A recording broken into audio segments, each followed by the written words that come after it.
এই হ্যামার ড্রিলটির সবকিছুই ঠিকঠাক চলতেছে, কিন্তু হ্যামারিং হচ্ছে না। এত পাতলা একটা প্লাস্টারের টুকরা দেখুন, সিমেন্ট এবং বালির, এটাকে ভাঙতে পারতেছে না। এটা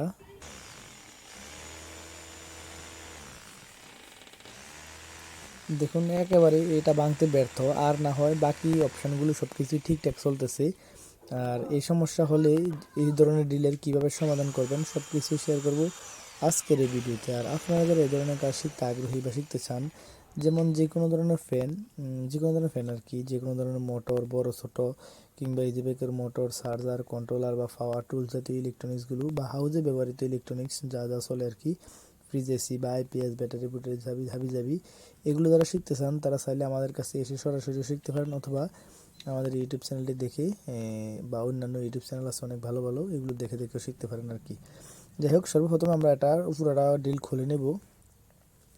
উপরের অংশটা খুলে নেব আর কি। দেখুন এখানে লক, বিটের অংশটাতে কয়েকটা লক থাকে, দেখুন এখানকার লকটা খুলে নেব। আর কোনটা কিভাবে খুলতেছি এটা অবশ্যই খেয়াল রাখবেন, বা আপনি যদি খেয়াল রাখতে না পারেন তাহলে একটু ছবি তুলে রাখবেন আর কি। দেখুন এখানে এটা ছিল আর কি, এখানে থেকে আমরা এটা নিব এবং বিট আটকানোর লকটার জন্য একটা বল থাকে, বলটা খুলে নেব এবং পাশের স্প্রিংগুলো খুলে নেব। এই অংশের কাজটা শেষ এবং আমরা এখন মেইন ড্রিলটি খুলবো আর কি।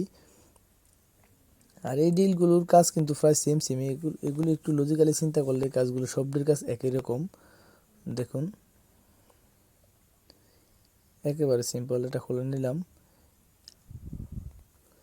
দেখুন এখানে এটা ওঠানামা করতেছে ঠিকঠাক, পিস্টনের অংশ সব কিছু ঠিকঠাক দেখাচ্ছে এবং ফিনিয়ামটাও ঠিক আছে, উপরে নিচে করা চাবিটাও ঠিক আছে, এখানে কোনো সমস্যা হয় নাই। এখানে কোনো অংশ ভেঙেও যায় নাই যে এটা চেঞ্জ করতে হবে। দেখুন সব কিছুই ঠিকঠাক দেখাচ্ছে, একবারে ক্লিন, নিট অ্যান্ড ক্লিন একেবারে। এটা যদি উঠিয়ে দিই, দেখুন এটা উঠালাম, উঠানোর পর একটু দেখলাম ভিতরে কোনো সমস্যা আছে কিনা, নাই, এবং একটু মোবিল দিয়ে আবার এটা লাগিয়ে দিব, একেবারে সিম্পল। দেখুন হাওয়ার কত প্রেসার, যে এখন এটা ঠিকঠাক কাজ করতেছে না, এখানে কোনো ভাঙা অংশ নাই, সব কিছু ঠিকঠাক ফ্রেশ দেখাচ্ছে। সমস্যা হলো এই জায়গাটায়, দেখুন এখানে এটা উপরের দিকে নামতেছে না এবং নিচের দিকেও নামতেছে না, দেখুন নড়াচড়া করতেছে না। এখানে যে একটা পিন আছে এটা বিটকে বাড়ি দেয় আর কি। এটা খোলার জন্য আমরা ভিতরের উপরের লকগুলো খুলে নিতে হবে। দেখুন এখানে একটা লক আছে, লকটা খোলার জন্য আমরা স্প্রিংটাকে একটু নিচের দিকে চাপ দিয়ে দিব। নিচের দিকে চাপ দেওয়ার পর আমরা এই লক পাশ দিয়ে এই লকটাকে একটু আলাদা করে টেস্টার দিয়ে এটা খুলে নেব। দেখুন মানে পদ্ধতিটা দেখুন, দেখলে আপনারা বুঝতে পারবেন যে এটা কীভাবে খুলতে হয়। আসলে আমার কাছে বাইশ নাই, এই জন্য আমরা এই স্ক্রুড্রাইভার দিয়ে টেস্টার দিয়ে খুলতেছি।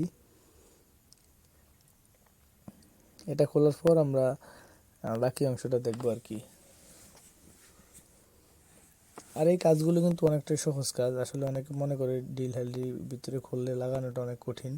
বিষয়টা হলো, মেন বিষয়টা আপনি কয়েকবার দেখেন, ইউটিউব 5-10টা ভিডিও দেখেন ইউটিউবে, তারপর এগুলো করতে পারবেন আশা করি। দেখুন এখানকার যে লকটা, এই লকটা নিচের দিকে চাপ দিয়ে আমরা বাইরের দিকে দেব, তাহলে কিন্তু এটা খুলে যাবে। নিচের দিকে চাপ দিয়ে এই উপরের দিকে দিব আর কি, তারপরে খুলে যাবে। এখন আমরা এটা নিচের দিকে চাপ দিয়ে দিয়েছি। এখন দেখুন এখানে লকটা এসে গেছে। এখন যদি আমরা লকটা খুলে নিই, তারপরে কিন্তু ভিতরের অংশটা বের হয়ে আসবে কোনো সমস্যা ছাড়া। দেখুন ভিতরের অংশটাকে ভেঙে গুঁড়ো হয়ে গেছে। আর এটা কেন ভাঙলো এই বিষয়টা আমরা একটু আলোচনা করব। দেখুন এটা ভাঙার কারণ এবং এইটা দেখুন পিনগুলো আলাদা রেখে দিয়ে এবং একটু পরিষ্কার করে যদি নেই আমরা ন্যাকড়া দিয়ে,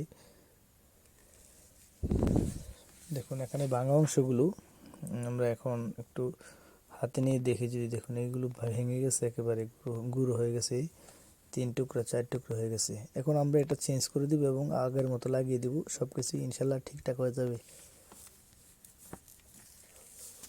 আর এটা ভাঙার কারণটা হলো এই যে এই সাইডটা দেখুন, আপনাদেরকে যদি বিষয়টা দেখাই আর কি। এটা ফিটিং করতে হলে এখানে আগে ওয়াশারটা দিতে হবে এবং এখানে যে অংশটা দেখুন এটা আগে লাগাতে হবে। এখানে লাগানোর আগে এই দুইটি ওয়াশার একটু কষ্ট করে ভরে নেবেন আর কি। এবার লাগিয়ে দিলাম।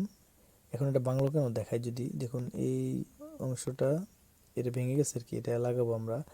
আর এই অংশটা দেখুন এখানে দিলে ভিতরের দিকে চলে যাচ্ছে, দুনো দিক কিন্তু সমান, দেখুন এই দিকটা ভিতরে যাচ্ছেন, তার মানে এই বিটকে বাড়ি দেওয়ার কারণে এটা একটু মোটা হয়ে গেছে আর কি। এই দেখুন এখানে এইভাবে বাড়ি দিত, তাতেই হেলদি হতো। ওই স্যানার মতো স্যানার পিছনের অংশটা যেভাবে ফুলে যায় আর কি। এখন আমরা গ্রাইন্ডার মেশিন দিয়ে একটু এটা ঘষে পাতলা করে বা চিকন করে নেব। তারপর এটা ঠিক যেই অংশটা ভাঙলো এই অংশটা লাগিয়ে দিব, এবং এখানে কিছু ওয়াশার আছে, এই ওয়াশারটা এটা দিব আমরা এখানে দিব, এবং আস্তে করে ভিতরের দিকে ঢুকিয়ে দেব আর কি। এখানে কোনো ঝামেলা নাই। এই যে দেখুন এই লকটা এখন আমরা আবার আগের মতো লাগিয়ে দিব যেভাবে খুলছিলাম। এখন পরিপূর্ণভাবে লকটা লাগে নাই, এই জন্য আমরা একটু টেস্টার দিয়ে নিচ থেকে চাপ দিয়ে দিব যাতে লকটা লেগে যায়। দেখুন লকটা কিন্তু এখন লেগে গেছে, আর কোনো সমস্যা নাই। এখন আমরা আবার আগের মতো স্প্রিংগুলো সেট আপ করে দেব।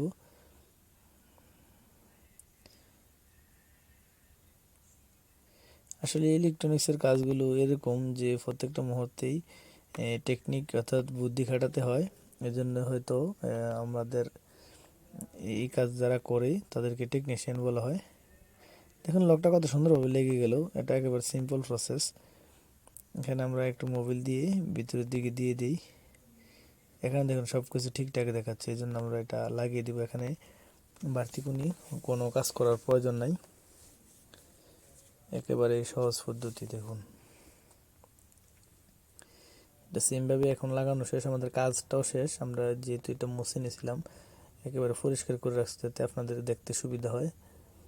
এখন এটা আমরা লাগিয়ে দিব, এখানে আর কোনো বাড়তি অংশ কাজ নাই। এরকমভাবে আমরা আরেকটা কাজ করছিলাম মাকিতা ডিলের আর কি। এই ডিলের সমস্যাটা তেমন বেশি কিছু ছিল না, এটা সব ঠিকঠাক চলতো, শুধু হ্যামারিং হচ্ছিল না। দেখুন এখানে এই বিটটা এখানে বাড়ি দেয় আর কি, এটা একটু মোটা মোটা লাগতেছে আমাদের কাছে। এই জন্য আমরা একটু গ্রাইন্ডার মেশিন দিয়ে এটাও ঘষে দিয়েছিলাম। আসলে এই ব্র্যান্ডারগুলা সহজে এগুলো মোটা হয়ে যায় না, তারপর একটু দিলাম আর কি। এগুলো অনেক স্ট্রং হয়, অনেক দিন লাস্টিং করে আর কি। এখানে মেন সমস্যাটা ছিল এটা না, তারপর আমরা একটু মনে সন্দেহ দূর করার জন্য এটা একটু ঘষে দিলাম। এখানে মেন সমস্যা ছিল এটার মধ্যে এখানে কিছু লক আছে, লকগুলো ভেঙে গেছিলো। আর এটার সেটআপটা যদি আপনাদেরকে দেখাই, দেখুন এটার ডিজাইনটা অন্যরকম, আর আমরা যেটা কাজ করছিলাম ওইটার ডিজাইনটা ছিল আরেক রকম। অর্থাৎ আপনি যদি মেইন কাজটা বুঝতে পারেন, ডিজাইন যেমনই হোক না কেন এটা আপনি করতে পারবেন রিল্যাক্সে। এখানে লকটাও লাগানোর সিস্টেম একই, মানে সব কিছুই ঠিকঠাক। আসলে জাপানিরা এই কাজগুলো করে, আর চায়নারা এগুলো কপি করে আর কি। দেখুন এই লকটা ভেঙে গেছিলো, আর এখানকার লকটা লাগিয়ে দিলেই কিন্তু এটার কাজ শেষ, কিন্তু আমরা ওই ভিডিওটা বানাইলাম না আর কি। যাই হোক, আসলে আমরা ভিডিও বানানোর জন্য আসলে ওইভাবে সেট আপ করি নাই। আসলে আমরা তো আর ইউটিউবার না, বিষয়টা হলো যে কাজগুলো করি জাস্ট আপনারা বুঝতে পারবেন, বা আটকে গেলে কোথায় সমস্যা বা কীরকম টাকা লাগে কাজগুলো করতে, বা কতটুকু পরিশ্রম হয়, বা কীভাবে কাজগুলো করতে হয়, ওই জিনিসটা একটু তুলে ধরার চেষ্টা করি। আসলে হাই রেজুলেশন হাই কোয়ালিটির ভিডিও দিতে পাই, ওই রকম সেট আপ লাগে, আমরা ওই রকম সেট আপ রেডি করি নাই। আমাদের আসলে সেট আপ হলো কাজের জন্য যত ধরনের সেট আপ আছে, যে ধরনের মোটর, যে কোনো ধরনের মোটর, ফ্যান বা ফ্রিজ, এসি বা এই ড্রিল মেশিন, পাওয়ার টুলসগুলো, এগুলোর সেট আপগুলো আছে আমাদের কাছে আর কি। যাই হোক, এই দেখুন এখন আমাদের ড্রিল 100% ভালোভাবে কাজ করতেছে। দেখুন একেবারে সহজভাবে। আর এতক্ষণ আমাদের সাথে থাকার জন্য ধন্যবাদ। Thank you for watching this video.